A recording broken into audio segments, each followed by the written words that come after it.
আমি আজ তৈরি করব কাঁচা আমের শরবত। প্রথমে আমগুলোকে আমি কুচি কুচি করে কেটে নিয়েছি।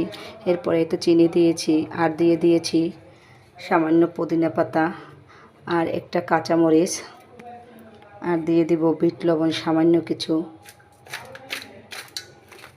বিট লবণ, চিনি দিয়ে দিলাম। চিনি এখন আমি ব্লেন্ড করে নেব।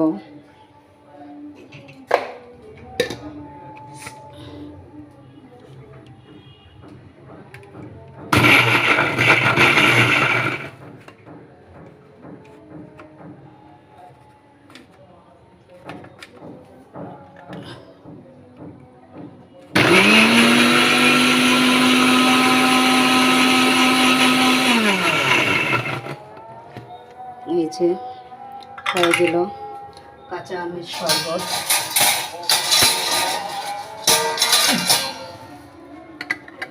এই যে হয়ে গেল কাঁচা আমের শরবত।